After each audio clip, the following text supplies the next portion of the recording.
Hello and good afternoon. My name is Ritesh Jaswal and welcome to PWPC once again. We are having our next class of nuclear technology, right?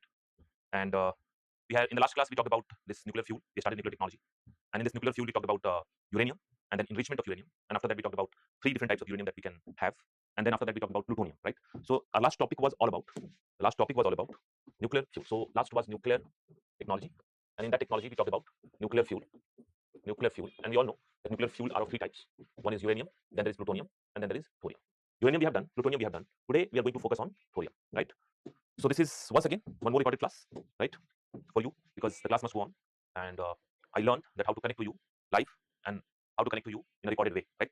And soon we'll have our live classes because environment classes will be there, right? But today let's talk about this particular thing. And topic we are continuing, that is nuclear technology, part 2. That is what we are going to discuss, right? Now in today's class we are going to start our topic with very important aspect that is called thorium.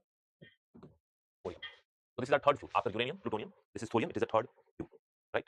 Now thorium is naturally present, right? And the ore of thorium, right? The first thing about thorium is that it is a naturally present, right? And ore of thorium is called monazite, right? So monazite, that is called monazite. It could be monazite sand or monazite rock. So when you try to get thorium out of the nature, then basically you mine out monazite sand or rock, and after purification of monazite sand and rock, you get thorium out of it, right? So once you purify it, then you will find 2 to 12% of thorium, right? So this monazite sand, after all the processing and everything, will give you 2 to 12% of thorium. And because the concentration of thorium is 2 to 12%, that is quite high enough. So in this process, no enrichment is required. So like uranium, you don't need to enrichment. No enrichment required. So enrichment is not required. You know that enrichment process, you understand it. Enrichment is a process by which we can increase the percentage of uranium or anything. But because thorium is 2 to 12%, so enrichment will not be required, right? This is something which is important about thorium. Now, India is one country who is favoring thorium. So we are in favor of thorium. Why we are in favor of thorium? Because of certain things. And I write it here. Thorium is considered to be very good fuel because thorium is 3 times more abundant than uranium on Earth. So that is another added benefit of thorium. That amount of uranium and amount of thorium, if you compare, then the amount of thorium is 3 times more than uranium, right? So there is another important aspect about it, that thorium is 3 times more than uranium. So your thorium reserve is going to last longer. It's going to last longer. And I'll tell you the biggest advantage of thorium that you will be understanding. Right? This is one of the biggest advantages where thorium is present 3 times more than uranium. And in that way, it is considered as better nuclear fuel due to this particular thing. So what we do, what we understand. So we can write one thing. It is considered as better nuclear fuel due to following reasons. Right? So on this board, you can see, like we talked about just few things. Ore of thorium is monazite. There you can get 2 to 12%, no enrichment required. Thorium is 3 times more abundant than uranium, and it is considered as better nuclear fuel due to following reasons. Now, what are the reasons? I'll tell you. The first point you can write over there. First point you can write. Natural concentration of thorium. Natural concentration of thorium is higher. Natural concentration of thorium is higher, and it does not require enrichment process. It does not require enrichment process, right? Doesn't require enrichment process. Second, you can write the level of radiation and radioactivity. The level of radiation and radioactivity is milder in thorium. It's not so strong. It's milder in thorium. It's milder in thorium. Right? So radioactive pollution will be less. Radioactive pollution, that will be less. Right? And third point you can write. Thorium cannot be weaponized. It can only be used for peaceful purpose. That means you cannot make bomb out of it. Thorium cannot be weaponized. It can only be used for peaceful purpose. Right? Peaceful purpose. Got it? So 3 points we have taken, which basically indicates that thorium is way better than anything else. Thorium is better than anything else that we have. Right? First point I talked about, concentration is higher, no investment required, so technological investment will be less. Second, radiation is milder. You can hold the thorium in hand, and still you will not get any harm. Whereas uranium, plutonium is highly radioactive, that lead to radioactive pollution. And the most important thing, that you cannot make a weapon out of this thorium. So thorium cannot be weaponized. You can only use it for the energy and peaceful purpose. And that is why India is promoting thorium in our own country. we can write one more point. India has one of the largest thorium reserve. India has one of the largest thorium reserve. One of the largest thorium reserve, right? But here one more thing is there that you cannot use thorium directly. For that you need to understand that thorium cannot be used directly, right? So how do we use thorium? So thorium, next you can write, thorium can be used in thorium uranium fuel cycle. What is that? Thorium uranium fuel cycle. So thorium cannot be used directly. Rather, thorium can be used to get thorium uranium fuel cycle, right? What is that? So this is thorium. Thorium is thorium 90, right? So thorium fuel cycle, I'll tell you what exactly thorium fuel cycle is, right? So thorium is 90 to 32, right? This is thorium. If you bombard a neutron onto thorium, then thorium will convert into uranium 23392. 23392. And this process, you know that this is called transmutation. Transmutation, right? And once you bombard, now if you bombard this thorium with a neutron, then you get energy. Then you get energy by fission. Now this entire process is called thorium uranium fuel cycle. And you can see like thorium cannot give energy directly. In the nuclear reactor which is designed for thorium, the thorium must be converted into uranium 233. Now uranium 233 is a new isotope of uranium which is not present in nature. It can only be developed once you convert thorium into uranium by bombarding thorium with a neutron. So one thing you should be clear that thorium can never be used directly as a fuel. Rather, thorium will be used through thorium uranium fuel cycle, where thorium first converts into uranium, and then uranium will go under fission, and then it will give energy, right? So that is one thing that you should know. And we can add one more point that thorium cannot be used directly in fission. Cannot be used directly in fission. So what is the way out? The way out is thorium uranium fuel cycle. You got it? Any problem with that? No problem, right? So that is about thorium that you should know, right?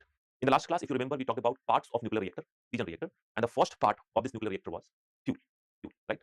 So this is three fuel: uranium, plutonium, and thorium. But there are certain things about fuel also. The fuel will continue. In fuel technology, there is a one term that is called fissile material. What we call it? Fissile material, right?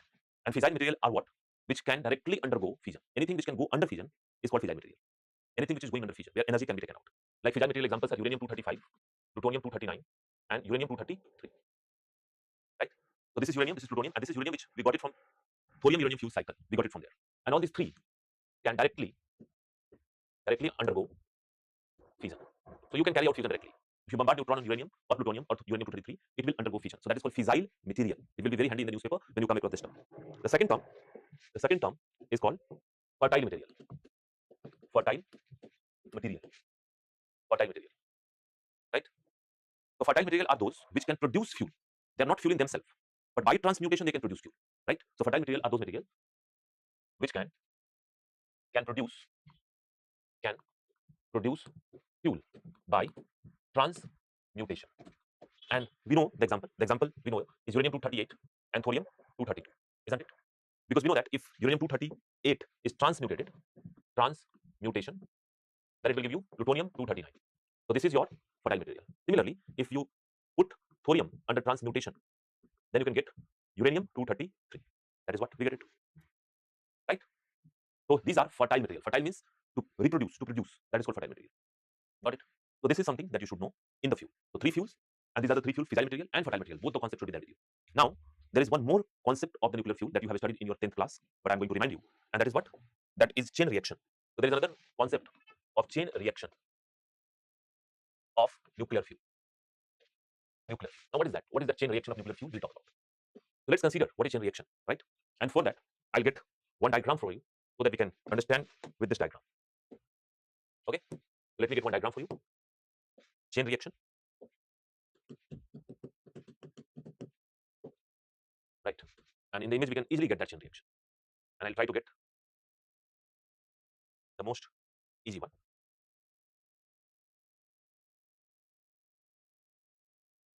This is what we can get.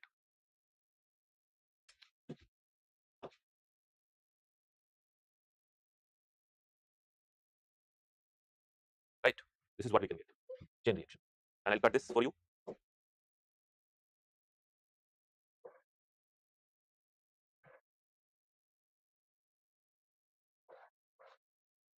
Can you see this chain reaction? In this chain reaction, you can see like this is, like right here. This is your uranium. These all are uranium. These are uranium, right? And all these small black dots, they are basically neutrons which are coming out. These are the neutrons. These are neutrons. So once you bombard one neutron on the uranium, then uranium will split, it will give energy, and 2 to 3 neutron will come out. How many?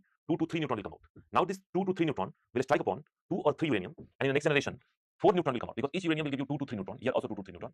Now this 4 will strike onto 4 uranium, and each of them will give you more neutron, right? And then after that you can see like 1 2 3 4, all these are having 1 2 3 4 8.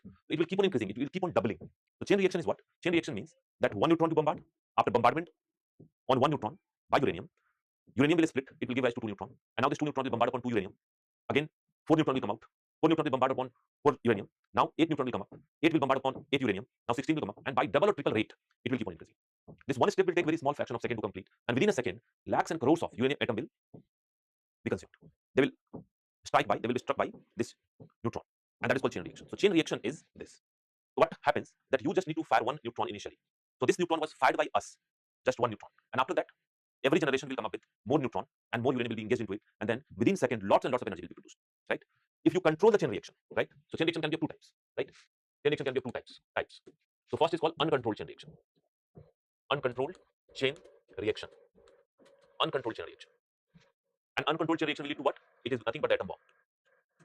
Atom bomb, right? And second is controlled chain reaction. Controlled chain reaction. And controlled chain reaction is basically your nuclear reactor. Nuclear reactor for energy. Energy. So chain reaction will go simultaneously. I mean, it will go 1 uranium, 2 neutron came, 2 uranium, 4 neutron came, 4 uranium, 8 neutron will come, 8 uranium, 16 will come, and soon it will blast like a bomb. In this diagram, it is only 2 neutrons which are coming, but many a time 3 neutron will come. So what will happen? 1 uranium, 3 neutron will come, 3 uranium will be struck by this neutron, 9 will come, 9 neutron. Now it will strike upon 9 uranium, 27 will come, 27 neutron will strike upon 27 uranium, and 3 times more uranium will be engaged into that. And if you do not control it, then what will happen? It is going to blast like a bomb, and that is the concept of atom bomb. In nuclear reactor, what we do? In nuclear reactor, we try to remove extra neutron to control the rate of reaction. So what we can do? We can always control the rate of reaction by eliminating some neutron out of it. Imagine a situation, if we are able to eliminate, let's say in this, if we are able to eliminate 2 neutron, ये दोनों यहाँ से हटा सकते हैं. Let's say if we are able to eliminate these 2 neutron, ये निकाल लिया. So this entire process will be not there. And here again, what will happen? This will also give you 2 neutron. So here both neutron will be eliminated. Here also both will be eliminated. So what will happen? The reaction will go in a controlled manner. The neutron can be taken out. Neutron can be taken out by the help of something called control rod. And if you have control rod placed, then what will happen? The chain reaction will be controlled, and now you will have a proper fixed rate of reaction that is there in nuclear reaction, and you will get energy out of it, right? So that is chain reaction. Now next topic related to that is control rod. Control rod. What is that? Control rod. And you are right. So control rod is made up of cadmium and boron. Cadmium and boron, right? And what does it do? It simply do one thing. It can attract and absorb extra neutron from the chain reaction to keep the chain reaction at a constant rate, at a desired rate, so it doesn't explode like a bomb. So a bomb will never have control rod, but a nuclear reactor will always have control rod, because nuclear reactor is nothing but a device in which nuclear fuel are used in a controlled way to generate energy out of it, to get energy out of it. So you can write control rod, attract, control rod, attract and absorb, attract and absorb extra neutron to control chain reaction in a nuclear reactor. To control chain reaction in a nuclear reactor. Nuclear reactor, right? So chain reaction in a nuclear reactor. And obviously control rod will never be there in any atom bomb. So this is a cadmium and boron made control rod which are placed in a nuclear reactor, and this control rod will always do one thing. It will absorb extra neutron out of the reaction, and then it will keep all the reaction in a controlled way so that we can get a constant energy output, right? That is control rod. The second is moderator. Moderator. So moderator is something which can slow down the neutron. Remember one thing. The neutron which comes out of fission, when the uranium undergo fission, let's say this is uranium-235, and you bombarded 1 neutron. This is a bombarded neutron. After fission, what happens? 3 neutron came out. 2 to 3 can come out. But these 3 are fast neutron. They are what? Fast neutron. And this fast neutron must be slowed down. Then only it can carry the chain reaction, because chain reaction must be there. If there is no chain reaction, then you cannot keep on bombarding the neutron. So we need to slow them down, because only slow neutron can enter into the uranium nuclei, and it can split and put the thing under fission. So what we do? We use moderator out there. So there is something called moderator. So this is what? Moderator. And moderator, when the neutron pass through this moderator, then this neutron is now slow neutron. Now this is what? Slow neutron, right? And now this slow neutron can bombard upon uranium and thorium and then fission can be carried out. Right? So this slow neutron now can carry out fission, and where? Uranium and thorium. Right? Uranium and thorium. So this is something that you should know. This is very important to understand. That moderator is very important aspect of this entire thing. You can write. पहले बना लो.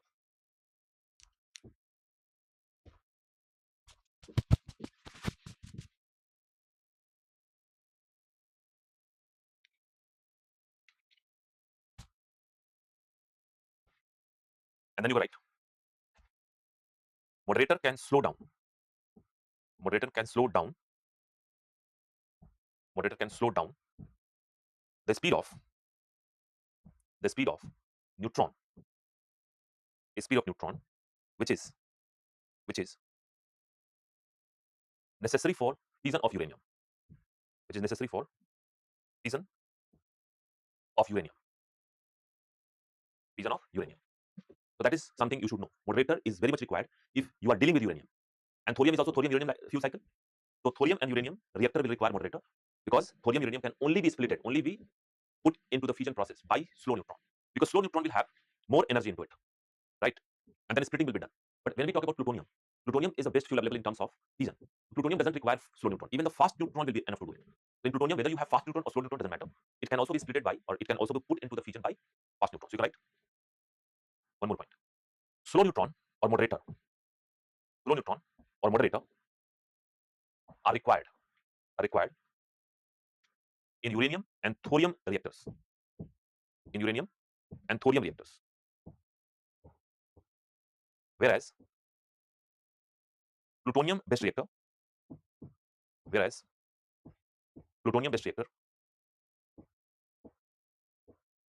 does not require slow neutron or moderator.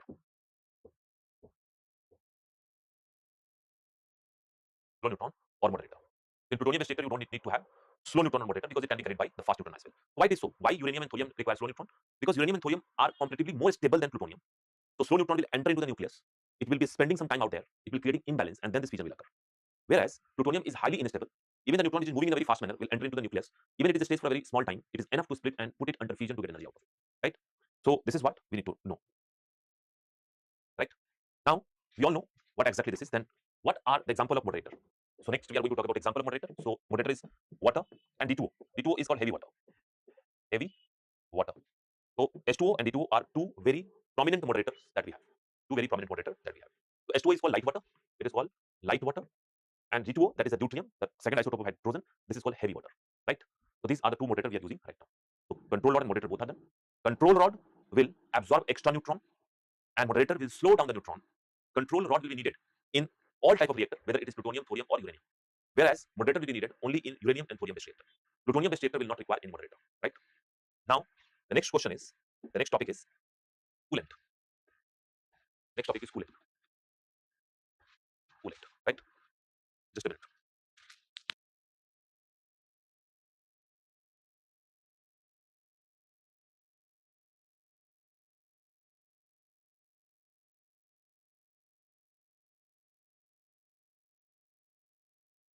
Okay, so coolant. So we are having the next topic, coolant now, right? And to understand the coolant, we have to understand that what is the structure of a reactor. So now we have done with fuel, we have done with the control rod and moderator. So now we can understand what is coolant. But to understand the coolant, we need to discuss the structure of a nuclear reactor, right? So let's draw a structure of nuclear reactor. Small nuclear reactor we are going to make on the board itself. So let's make like this. I'll make a small nuclear reactor on this board because I can make anything on this board,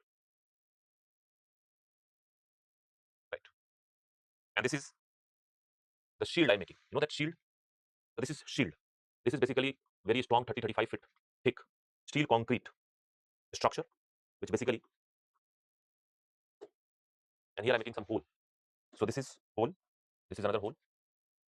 So this is reactor core and this is a shield around it, right? Now a pipe will be connected like this. This is a pipe which is going out.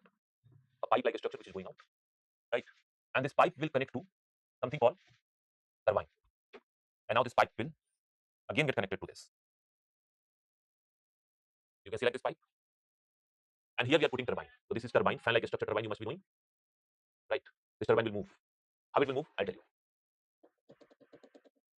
Turbine. So let's make the turbine later. Now the first thing in this reactor we should know. The first thing in this reactor we should know that these are fuel rod. I'm putting just two fuel rod. This fuel rod is made up of uranium.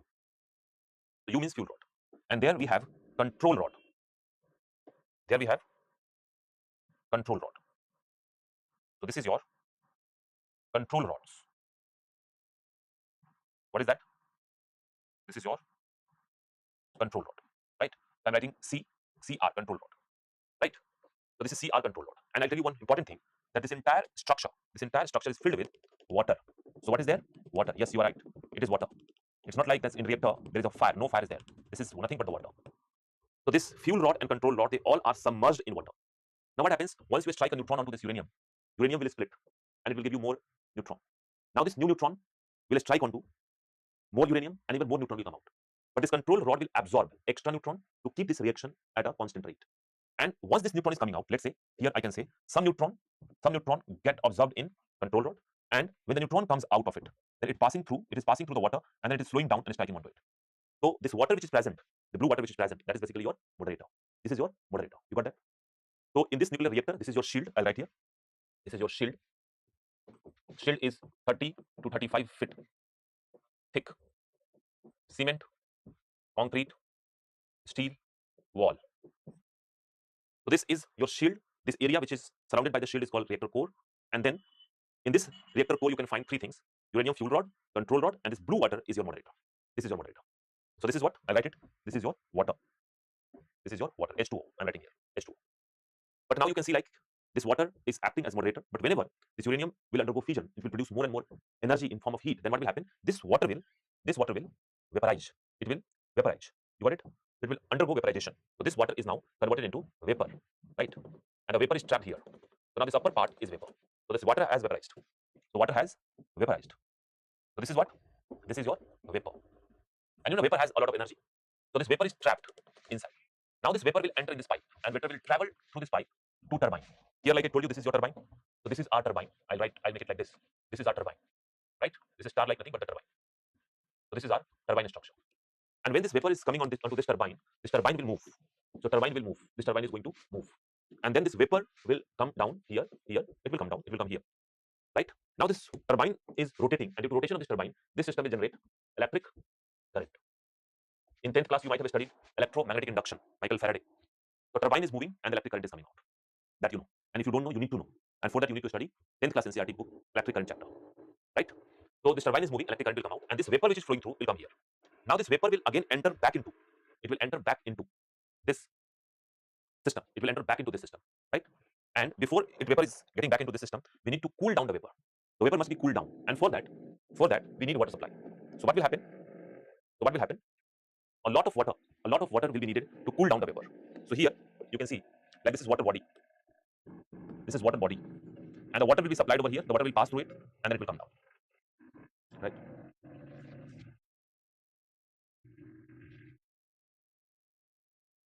Right. Now this water will be taken from here. It will come down here. So this is cold water. Cold water will be flowing onto the pipe. It will take the energy out. The water will get hot, and then it will be thrown back into the river or ocean. And in this process, what will happen? This particular water vapor will convert back into water. So now it is water, and the water will be pumped in. Right? So up to this point, it is vapor, but now this vapor is condensed back into the water, and water has pumped in. And this is how the things will go on. This is your nuclear reactor functioning. This is the functioning of your nuclear reactor. You can get that? So first of all, you need to draw it. So please draw, and then again I will explain once again so that you can get a proper understanding of it.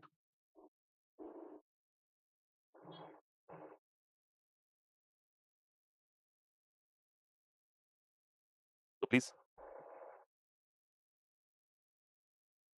draw it.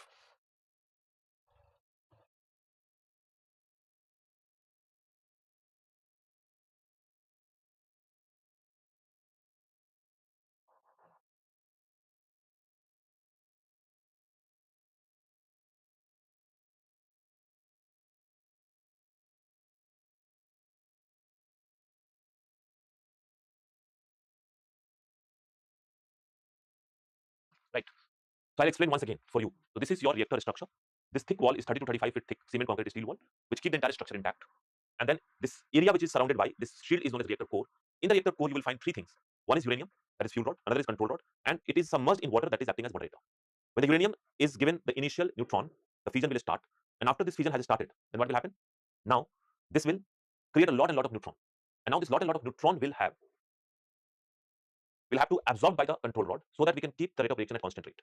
Moreover, this neutron will pass through this water and the water will act as moderator. It will slow down the neutron so that the further uranium can be distilled.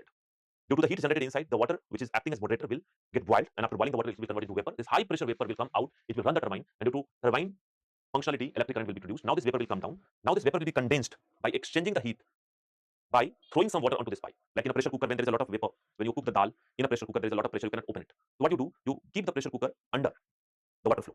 So once the water is flowing above the pressure cooker, then what happens? Then the vapor condenses inside, and after condensation of the vapor, it's all done. It's all done, right? So this is how it is done, right? Now, after condensation of water, the water will be pumped in, and this will be keep on circulating, and then what will happen? This is how the nuclear reactor will work. But now the question is, which one is coolant? Coolant is what? The coolant is not this. This is heat exchanger. What we call it? This is your heat exchanger. So this is your heat exchanger, not coolant. Coolant is this water only. Moderator and coolant is the same thing in the nuclear reactor. You can write one more point. Once you have draw. You can write. In uranium and thorium based reactor, in uranium and thorium based reactor, in uranium and thorium based reactor, moderator and coolant are same. Moderator and coolant are same, right? Moderator and coolant are same. Next, you can write coolant takes out energy or heat. Coolant takes out energy or heat from reactor core to turbine. From reactor core to turbine. Reactor core to turbine. Reactor core to turbine. So the function of coolant is to take out energy which has been produced to turbine so that electricity can be produced, and then the coolant will be cooled and it will be put inside. But remember one thing, right?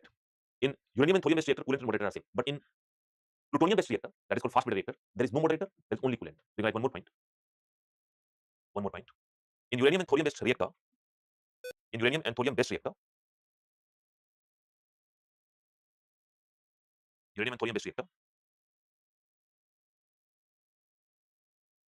water H2O and D2O, H2O and D2O, H2O or D2O are used as coolant. Are used as coolant.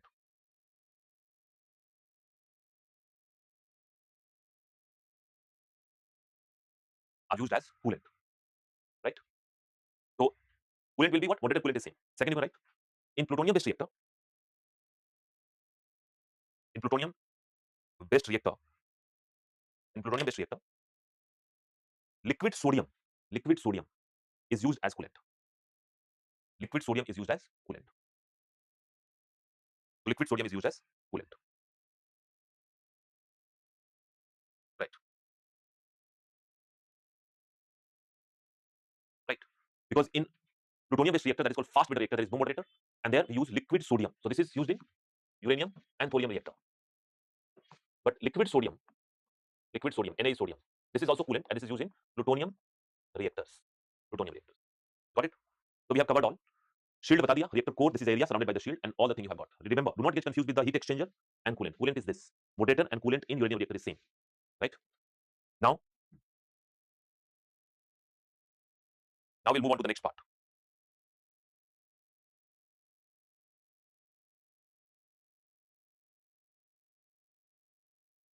Right. So from very beginning, we have been talking about plutonium reactor, and plutonium reactor are different from the uranium reactor. So today we are going to talk about this also. Right. So shall we move ahead? Aage badhe? Okay. So let's talk about plutonium reactor. Separately, we are going to talk about new topic that is called plutonium reactor. And plutonium reactor is known as fast breeder reactor. What we call it? Fast breeder reactor.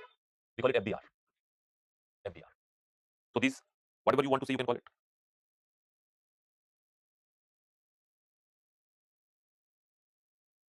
Now the term fast breeder reactor will itself say its own story. Right. So the term fast breeder reactor will say what exactly it is. Right. So this fast means, here I'm writing, fast means fast neutron.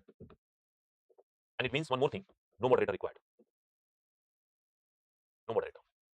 That is one thing, right? Second thing, it is breeder. Breeder means what? That it can produce fuel, right? It can produce fuel or you can say like it can produce more fuel than it consumes. So this is very unique to understand that it is a breeder reactor which can produce fuel. It can produce fuel. It can produce more fuel than it consumes. That is why it's called breeder. Breeder means paida karna, reproduce. And how does it do? Because there we construct the fuel rod in a proper way. And I'll tell you and explain. Listen very carefully because I'm going to explain that how does this system is going to produce fuel. Right? So what is there? Here we can go ahead. That fuel rod. So this fuel rod that we make, that is composed of two things: plutonium-239, and we mix it with uranium-238. So this is your fuel rod, in which 5% will be plutonium-239 and 95% will put in uranium-238. Now what will happen? We are going to bombard it. So we bombarded it with a neutron, and due to this bombardment, this underwent fission, and due to this fission, what came out? Energy came out. So energy came out, right? But at the same time, some of the neutron will strike over here. So some of the neutron strike onto uranium-238, and once this neutron strike onto uranium-238, then transmutation will start. It will undergo transmutation in the reactor itself, and then it will produce what? Plutonium-239. You can see the magic. So this fuel rod combination is not giving energy, but it is also giving more plutonium after the application of the fuel. So not only energy, but plutonium is also coming. And this plutonium can be stored and it can be used. So that is why I said it is called fast, because there is fast neutron, no moderator, and it can produce more fuel because you combine the plutonium-239 with uranium-238, and you know that the way to produce plutonium is from uranium-238. You got that? Any problem with that? Not at all. And one more thing we can add, because there is no moderator required. No moderator. So what is the coolant? So in a BR, the coolant is, अभी बताया था. So coolant is liquid sodium. Liquid sodium. Right? So this board will explain that how this reactor is different from the other reactor. Right? You got it. So now we have done with the reactor technology, and now we are going to talk about very important aspect, and that is nuclear reactors in India. Nuclear reactors in India. But before you write one thing, you write fast breeder reactors are plutonium based. Fast breeder reactors.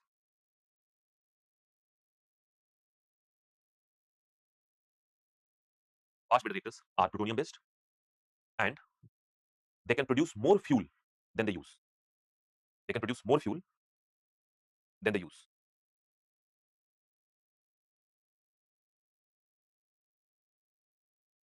Right.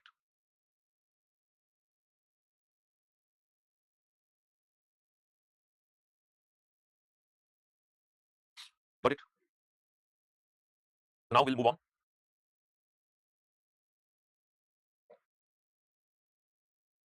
So let's talk about new slide I'll make for you, and that is nuclear reactor in India. Nuclear reactors in India. And we are talking about fission reactors, right? Not fusion, because the topic is fission. So all the nuclear reactors that present in India can be divided into two parts. All the fission. Obviously, this is what? Fission reactor. Here I'm writing fission reactors. So keep no doubt. And this fission reactor can be divided into two parts. The first is called thermal reactors, and the other one is called fast breeder reactor. So thermal reactors and fast breeder reactor, FBRs. Why we call it thermal reactor or fast breeder reactor? Just because the reason I'm writing, because here we use moderator, and when you use moderator, then you get either it is called slow neutron flow or thermal neutron. Which neutron? Slow or thermal neutron. So remember this, and that is why the word thermal has been used. So moderator will be used, and that will give you slow or thermal neutron. But here it is called fast breeder. Why? Because no moderator. Many a time I told you, and that will give you fast neutron. Fast neutron. Fast neutron. Got it? So due to this only, this is called thermal, this is called fast. Slow neutron is also known as thermal neutron. That is one thing. Either you call it slow neutron or you call it for thermal neutron. So where we use moderator, that is called thermal reactors, because their moderator will slow down the neutron, and slow neutron is also known as thermal neutron. Fast means no moderator. Now, second thing that we can talk about here, that again this thermal neutron can be divided, thermal reactor can be divided into two parts, where the moderator is D2O as moderator, and H2O, that means light water, H2O as moderator on the basis of that. And if you use D2 as moderator, then here you can get the first type of reactor, that is called PHWR, and then the second type of reactor, that is called AHWR. So these are the name of the reactors that India has scientifically derived. And then if you are having H2O as moderator, then third type of reactor will come, and that is called BWR. And fourth type of reactor will come, that is called PWR. I'll write the full form of it, don't worry. Now what is the full form of all these reactors? I'll write it. PHWR is called pressurized heavy water reactor. This is called advanced heavy water reactor. The names are clear. This is called boiling water reactor. Boiling water reactor. And this is called pressurized water reactor. Pressurized water reactor. So PSWR, SWR, BWR, and PWR. And in India, we have fifth category of reactor here, and this fifth category of reactor is called PFBR. What we call it? PFBR. So we have this also. And PFBR is basically your prototype fast breeder reactor. Prototype fast breeder reactor. Got it? So first of all, you need to write these names. So write the names first. All the names you have to write.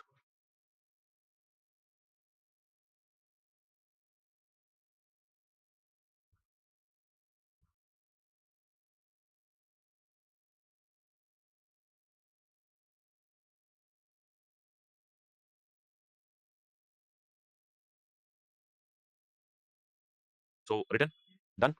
If done, then I'll go ahead and I'll tell you something about it.